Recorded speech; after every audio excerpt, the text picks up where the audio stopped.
Hello दोस्तों, नमस्कार। तो हम लोग आज शब्द शक्ति के बारे में चर्चा करेंगे और ये कोशिश करेंगे कि इस एक ही वीडियो में आप लोगों को वो सब कुछ जानकारी मिल जाए ताकि आप लोग कभी भी शब्द शक्ति को लेकर के कंफ्यूज ना हो। आपको अभिधा शब्द शक्ति, लक्षणा, व्यंजना और उसके जो भेद होते हैं इन सब को लेकर के कभी भी कोई डाउट ना हो, क्योंकि इससे प्रश्न हमेशा से बनते आए हैं और ये पूछ दिया जाता है कि इसमें कौन सी शब्द शक्ति है, अभिधा है कि लक्षणा है कि व्यंजना है, या लक्षणा है तो लक्षण लक्षणा है या उपदान लक्षणा है, व्यंजना है तो शाब्दिक व्यंजना है या आर्थी व्यंजना है। तो ये सब चीज़ें हमेशा कन्फ्यूजन पैदा करते हैं। तो जैसा कि शब्द विचार जो होता है उसमें कुछ सार्थक शब्द होते हैं, कुछ निरर्थक शब्द होते हैं। तो सार्थक शब्दों में एक अर्थ के आधार पर शब्दों का वर्गीकरण किया जाता है और उसी में आपका अभिधा, लक्षणा और व्यंजना शब्द बनते हैं। उनके प्रकार, जिसमें जैसे अभिधा जो होता है वो सांकेतिक अर्थ हो जाता है और जो लक्षणा होता है वो सांकेतिक अर्थ के अलावा जो अर्थ उत्पन्न होता है वो लक्षणा हो जाती है। और व्यंजना जो होती है वो उस शब्द में जो व्यंग्यार्थ भाव उत्पन्न होते हैं, जो साक्षात सांकेतिक अर्थ और उससे विपरीत अर्थ के अलावा एक अर्थ निकलता हो, तो वहाँ पे व्यंजना शब्द शक्ति होती है। तो आइए हम लोग देखते हैं, बाकी आप लोग नोट करते जाइएगा ये चीज़ें, ताकि आप लोगों को कभी रिवीजन करना हो तो उसमें आसानी रहे। तो शब्द शक्ति की परिभाषा सबसे पहले देख लेते हैं। तो जैसा कि जिस शक्ति या व्यापार द्वारा शब्द के अर्थ का बोध होता है वह शब्द शक्ति कहलाती है।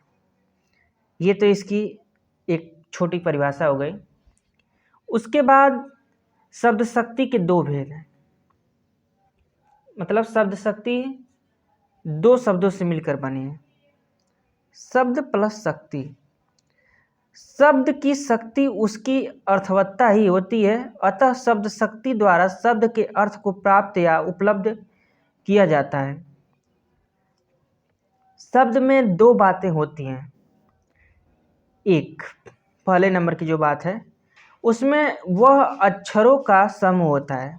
जैसे कमल है तो क, म और ल, इन अक्षरों को मिला करके आपका एक शब्द बना है। उसके बाद दूसरा नंबर पे है कि उसमें कोई अर्थ निहित होता है। जैसे कमल का जो अर्थ हो जाएगा वो सरोवर में पैदा होने वाला कमनीय फूल। ये तो आपका ये जो शब्द शक्ति है उसके अर्थ हो गए। उसके बाद जो शब्दों के प्रकार होते हैं वो तीन प्रकार के होते हैं: वाचक शब्द, लक्षण शब्द, व्यंजक शब्द। वाचक शब्द वो होते हैं जो वाच्यार्थ को प्रकट करते हैं और लक्षण शब्द वो होते हैं जो लक्ष्यार्थ को प्रकट करते हैं, मतलब किसी को लक्ष्य करके कोई बात कही गई है। और जो व्यंग्यार्थ को प्रकट करते हैं वो व्यंजक शब्द होते हैं। तो आपको सबसे पहले ये देख लेना है कि वाच्यार्थ, लक्ष्यार्थ, व्यंग्यार्थ इसका मतलब क्या होता है। तो सबसे पहले जो वाच्यार्थ है, शब्द का लोक प्रसिद्ध अर्थ वाच्यार्थ कहलाता है। इसे अभिधेयार्थ या मुख्यार्थ भी कहा जाता है। जैसे कमल खिल गया है तो यहाँ पे तालाब में खिलने वाले विशेष पुष्प कमल के अर्थ से इसका अर्थ लिया जा रहा है, तो ये वाच्यार्थ हो गया। इसके बाद जो लक्ष्यार्थ होता है उसका इस तरह से, जैसे कि जब प्रसंग में वाच्यार्थ नहीं लगता तब उसमें संबंध रखने वाला एक दूसरा अर्थ लगाया जाता है। इस दूसरे अर्थ को लक्ष्यार्थ कहते हैं। जैसे सीता कमल मुखी है तो यहाँ कमल का केवल पुष्प वाला अर्थ अभिष्ट नहीं है, वरन कमल के समान सुंदर मुख अर्थ लिया जाएगा। यानी कि कमल और मुख में सुंदरता का गुण समान है, इसलिए सुंदर जो है वो लक्ष्यार्थ होगा। उसके बाद व्यंग्यार्थ हम लोग देख लेते हैं। कि व्यंग्यार्थ क्या होता है। तो व्यंग्यार्थ में आपका हो जाता है कि कभी कभी वाच्यार्थ के लग जाने पर भी एक दूसरा अर्थ सूचित होता है। इसको हम लोग आगे बहुत डिटेल में समझेंगे, पहले ये देख लेते हैं। यह अर्थ व्यंग्यार्थ कहा जाता है। इसको ध्वनि भी कहते हैं। जैसे मान लीजिए कि कोई कह रहा है कि संध्या हो गई है, तो संध्या हो गई है इसको कहने से आपका तात्पर्य हो जाएगा कि जैसे घूमने का समय हो गया है। यही चीज अगर मान लीजिए चोर है तो वो अपने हिसाब से इसका अर्थ ये लगाएगा कि अब चोरी करने का समय हो गया है, धीरे धीरे घर से बाहर निकला जाए। और संध्या हो गई है, इससे ये एक अर्थ और ये निकलेगा कि जो संध्या वंदन किया जाता है, संध्या पाठ, वो करने का समय हो गया है। तो एक अलग तरीके से जो अर्थ निकाल लिया जाए व्यंग्यार्थ के आधार पर, तो वहां पे व्यंग्यार्थ होता है। आइए हम शब्द शक्ति के भेद देख लेते हैं। तो शब्द शक्ति के 3 भेद होते हैं: अभिधा शब्द शक्ति, लक्षणा शब्द शक्ति और व्यंजना शब्द शक्ति। जो अभिधा होती है शब्द शक्ति, उसमें वाच्यार्थ प्रकट होता है और व्यंजना में लक्ष्यार्थ प्रकट होता है। लक्षणा में लक्ष्यार्थ प्रकट होता है, व्यंजना में व्यंग्यार्थ प्रकट होता है। अब आइए हम लोग अभिधा को ध्यान से देख लेते हैं कि अभिधा शब्द शक्ति क्या होती है। तो जो वाच्यार्थ को प्रकट करती है वही अभिधा शब्द शक्ति कहलाती है। इसको आप लोग नोट भी कर लीजिए। और इसमें वाचक के शब्द के प्रकार दिए गए हैं: ऋण शब्द, यौगिक शब्द और योग ऋण शब्द। ये क्या होते हैं उसके बारे में हम लोग देख लेते हैं। तो ऋण शब्द वो होते हैं जिन शब्दों की व्युत्पत्ति नहीं होती है, यानी कि जैसे घोड़ा, घड़ा, मुंह, ठंडा, गाय, जल, मंडप। ये ऋण शब्द हैं। इनको तोड़ देने के बाद आपको कुछ नया अर्थ नहीं निकलेगा। उसके बाद यौगिक शब्द क्या होते हैं? वह शब्द जिनकी व्युत्पत्ति होती है, जिनका अर्थ व्युत्पत्ति जन्य अर्थ से भिन्न नहीं होता है, जैसे भलाई, पानी घर, दो मुहा, शारीरिक, सुंदरता, बुढ़ापा, अन्न जल, इस तरह से यौगिक शब्द हैं। बाकी योग ऋण शब्द को देख लेते हैं। योग ऋण शब्द वो होते हैं जो किसी पार्टिकुलर चीज के लिए रूढ़ हो गए हैं। जैसे कि आप ये देखिए कि पंकज का अर्थ है पंख, कीचड़ से जन्मा हुआ, यानी कि कमल। अब ध्यान देने योग्य बात यह है कि कीचड़ से तो सिंघाड़ा, घोंघे भी उत्पन्न होते हैं, किंतु मात्र कमल के लिए ही यह पंकज रूढ़ हो जाता है। इस प्रकार नीरज, नीरद, गिरिधर, महेश आदि शब्द योग रूढ़ के उदाहरण हैं। तो ये चीज आप लोग ध्यान दीजिएगा। बाकी जो और भी प्रश्न आ जाएंगे, जैसे कि कभी कभी ये पूछ दिया जाता है कि कमल किस प्रकार का शब्द है या पंकज किस प्रकार का शब्द है। तो ये चीज आप लोग ध्यान दीजिएगा। आइए हम आगे देखते हैं लक्षणा शब्द शक्ति। अभिधा में तो सिर्फ आपका वाच्यार्थ प्रकट किया जाता है। लक्षणा शब्द शक्ति में लक्ष्यार्थ प्रकट किया जाता है, यानी कि जब वाच्यार्थ में बाधा आने पर शब्द के गुण, क्रिया आदि के आधार पर अन्य अर्थ ग्रहण किया जाता है, तो वहां लक्षणा शब्द शक्ति होती है। और लक्षणा शब्द शक्ति के 2 प्रकार हैं: उपादान लक्षणा और लक्षण लक्षणा। और ये पेपर में प्रश्न इससे बनते हैं। तो उपादान लक्षणा वह होती है जब लक्ष्यार्थ में वाच्यार्थ सम्मिलित रहता है, अर्थात जब वाच्यार्थ सर्वथा परित्यक्त नहीं होता है। इसे अजह त्वार्था, अपने वाच्यार्थ को न छोड़ने वाली लक्षणा भी कहते हैं। जैसे हाथ पैर बचाते हुए काम करो, यानी कि हाथ पैर शरीर का के अंग हैं, शरीर के अंगों में हाथ पैर भी सम्मिलित हैं, तो यहाँ पे उपादान लक्षणा होगा।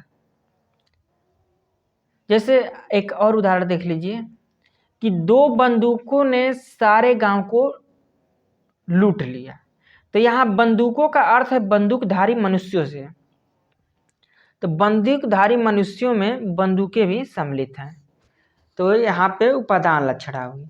अब लक्षण लक्षणा क्या है कि जब लक्ष्यार्थ में वाच्यार्थ सम्मिलित नहीं होता है, अर्थात जब वाच्यार्थ सर्वथा परित्यक्त हो जाता है, तो इसे जहस्त्वार्था यानी कि वाच्यार्थ को छोड़ देने वाली लक्षणा भी कहते हैं। जैसे यह बालक सिंह है, तो यहाँ ये कहने का लक्ष्य प्रकट किया जा रहा है कि यह सिंह के समान वीर है। जैसे राजस्थान जाग गया, तो राजस्थान जाग गया का मतलब कि राजस्थान के जो निवासी हैं वो जाग गए। इस तरह से यहाँ पे लक्षण लक्षणा हो जाएगा। जैसे मान लीजिए एक और उदाहरण देख लीजिए कि पंजाब वीर है, यानी कि पंजाब की जो जनता है वो वीर है। जैसे मान लीजिए सुरेश गधा है, तो यानी कि सुरेश गधा नहीं है, गधे के समान मूर्ख है। इस तरह से जब व्यक्त किया जाए तो वहाँ पे लक्षणा शब्द शक्ति होती है। आइए हम आगे देख लेते हैं व्यंजना शब्द शक्ति। व्यंजना शब्द शक्ति के भी 2 भेद होते हैं। पहले व्यंजना शब्द शक्ति देख लेते हैं। जब वाच्यार्थ और लक्ष्यार्थ से भी शब्द के अर्थ का बोध न हो, तब उसका बोध कराने वाली तीसरी शब्द शक्ति व्यंजना कहलाती है। जैसे किसी वाक्य में व्यंग्य का भाव हो, तो वहाँ पे व्यंजना शब्द शक्ति की प्रधानता होती है। आइए हम देख लेते हैं कि व्यंजना शब्द शक्ति के कितने भेद होते हैं। तो इसके 2 भेद होते हैं, शाब्दी व्यंजना और आर्थी व्यंजना। अब शाब्दी व्यंजना किसे कहा जाता है? तो जहाँ व्यंजना शब्द में शब्दों के माध्यम से अर्थ व्यंग्यार्थ प्रकट किया जाए, वहाँ पे शाब्दी व्यंजना होती है। यानी कि जैसे शब्दों को बदल देने से व्यंग्यार्थ नष्ट हो जाए, और यह इसी का विपरीत होता है आर्थी व्यंजना। उसमें शब्द इधर उधर कर देंगे तब भी उसका वो जो व्यंग्यार्थ है वो प्रकट होता रहेगा। जैसे यहाँ पे है कि चिर जीवो जोरी जुरे क्यों न स्नेह गंभीर, को घटिए वृषभानुजा वे हलदर के वीर।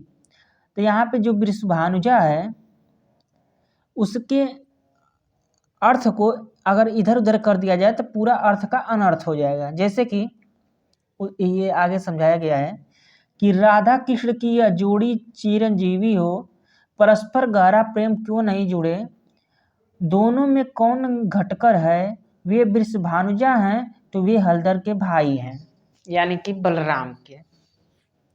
तो यहाँ यह वाच्यार्थ है कि वृषभानुजा और हलधर शब्दों के अनेकार्थ होने के कारण यह दूसरा अर्थ भी ध्वनित होता है। ये वृषभ की अनुजा यानी बैल की छोटी बहन है, तो वे हलधर यानी बैल के भाई हैं। अगर ये अर्थ ले लिया जाता है तो ये यहाँ पे मतलब अर्थ का अनर्थ हो जाएगा। तो ये शाब्दी व्यंजना है, ठीक है। आइए हम आर्थी व्यंजना देखते हैं। आर्थी व्यंजना इसका विपरीत होता है, उसमें इधर उधर शब्दों को पलट देने से उसका अर्थ विकृत नहीं होता है, उसके अर्थ उसी तरह बने रहते हैं। जैसे जब व्यंजना अर्थ में हो, अर्थात जब शब्द के बदल देने पर भी व्यंग्यार्थ निकलता रहे, जैसे संध्या हो गई है, आपको हम लोग नीचे बताए हैं। तो संध्या हो गई है कि मतलब कि सूर्यास्त का समय हो गया है, किंतु यहाँ पर एक व्यंग्यार्थ प्रकट किया गया। जैसे ये तो वाच्यार्थ हो गया कि सूर्यास्त का समय हो गया, व्यंग्यार्थ ये है कि घूमने चलने का समय हो गया है, घर चलने का समय हो गया है। या और भी इसका अर्थ ले सकते हैं कि अध्यापक ने ऐसा पढ़ाया कि लड़का सर्वथा सुधर गया। तो यहाँ पे सर्वथा सुधर गया ये तो वाच्यार्थ है, और लड़का सर्वथा बिगड़ गया ये लक्ष्यार्थ है, और अध्यापक सर्वथा अयोग्य है ये व्यंग्यार्थ है। आइए हम लोग आगे ये इसके उदाहरण देख लेते हैं। ये संध्या हो गई का, संध्या हो गई कि यानी घूमने जाने का समय हो गया, संध्या वंदन करने का समय हो गया, घर चलने का समय हो गया, पाठ बंद करने का समय हो गया, सिनेमा चलने का समय हो गया।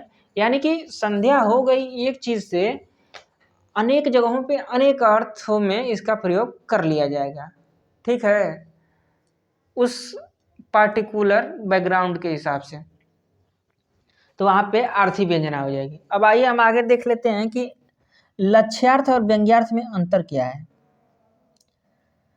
तो जो लक्ष्यार्थ होता है वो मुख्यार्थ के न लग पाने पर जो दूसरा अर्थ लगाया जाता है वह लक्ष्यार्थ होता है। वाच्यार्थ के लग जाने पर और यदि वाच्यार्थ न लगे तो लक्ष्यार्थ के लग जाने पर, अर्थात वाच्यार्थ या लक्ष्यार्थ में से एक के लग जाने पर जो दूसरा अर्थ निकलता है वह व्यंग्यार्थ होता है। यानी कि जो चीज लक्ष्य करके कही गई है उसके लग जाने के बाद भी एक दूसरा अर्थ जब निकले तो वहां पे व्यंग्यार्थ होगा। आइए हम आगे देख लेते हैं कि लक्षणा और व्यंजना में अंतर क्या है। तो जो मुख्य अर्थ है कि न लगने पर शब्द की जिस शक्ति से दूसरा अर्थ लगाया जाता है वह लक्षणा शक्ति होती है।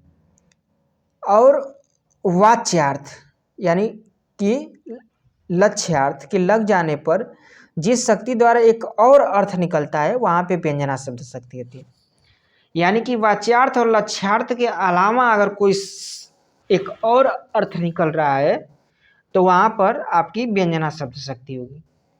और बाकी वाच्यार्थ के अलावा अगर मान लीजिए कि लक्ष्यार्थ निकल रहा है तो वहां पे लक्षणा शब्द शक्ति होगी।